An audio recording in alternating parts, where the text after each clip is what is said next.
Just to start broadly, I feel like every other day I look at the S&P and it's you, it's Vistra, it's Constellation, the top or the bottom of the S&P based on whatever AI headline. Is power growth and cool and sexy right now? It is as cool and as sexy as it has ever been. Okay. I started in this business in 1983. It's been a zero demand growth business for a long time. And all of a sudden we woke one day and we're in a demand growth super cycle.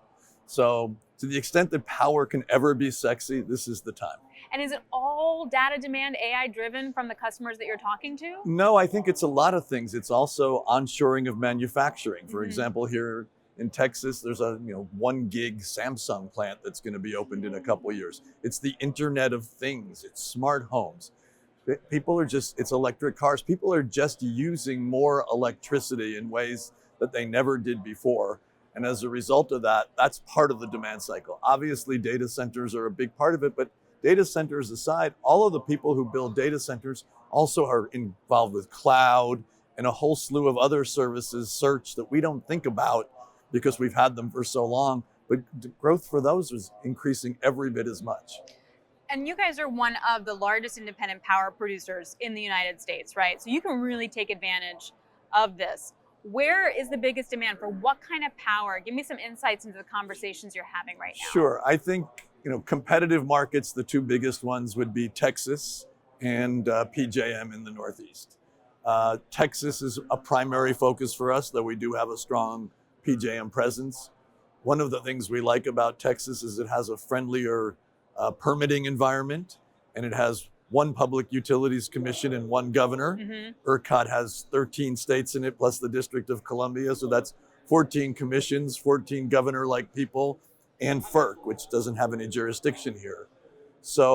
But I think you're going to see data centers in all of these places and in other places where economic growth is going on. It's not going to be limited, but I think Texas is going to be first.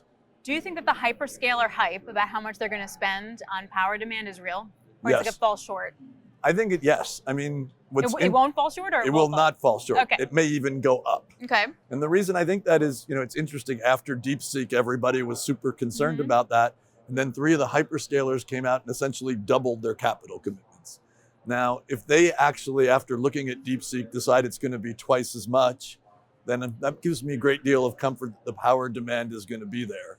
And, I know everybody's talking about Jevons paradox because everyone has now Googled it for the first time. I'm actually old enough to remember what it was originally. But, I think people will start using this more and more. I already see it in our business.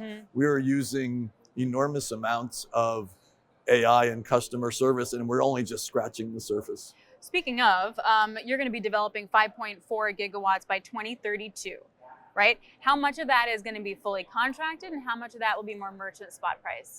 We have a 1.5 gigs that is shovel ready. That will probably most of that will go directly into the Texas market. Okay. Anything we build beyond that, I would anticipate would be fully contracted for, related either to a data center or another kind of large user along the way. We are not in the business of taking merchant risks. Some of the other folks are.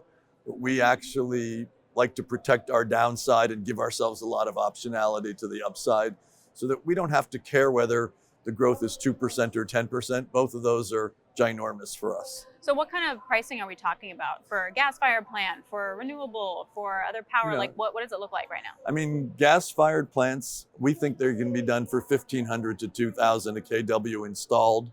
The ones that are shovel ready, because we started on them 5 years ago, will be much less. But if you're not in the business actively doing it, you're going to have a hard time hitting the top end of the range.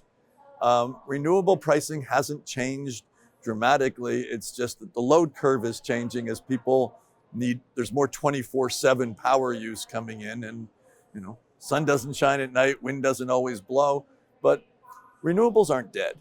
Are you sure? Yes, actually I am sure. Okay. Because there's still a place for them when they're working in conjunction with gas plants. I mean, part of our portfolio now, we actually shut off our fossil fuel plants during the day when there's a lot of sun and wind in Texas.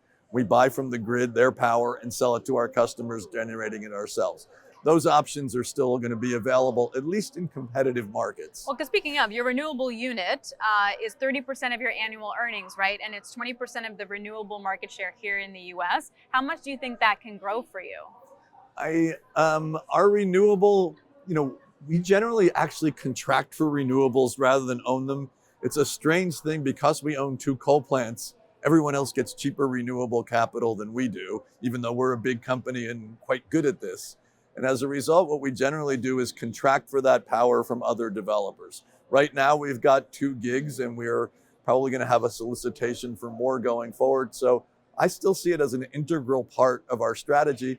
And a lot of it also will be driven by what the customers want.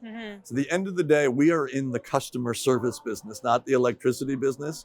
So it's our job to sell you the kind of electrons that you want in terms of, time, place, and fuel generation. So if you want green electrons, decarbonized electrons, we will have them and we will sell them to you. Thank you.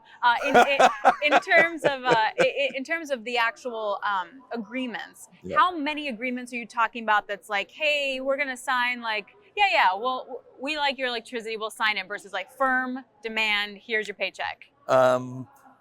We do this every day. Okay. We actually supply power already to every one of the hyperscalers.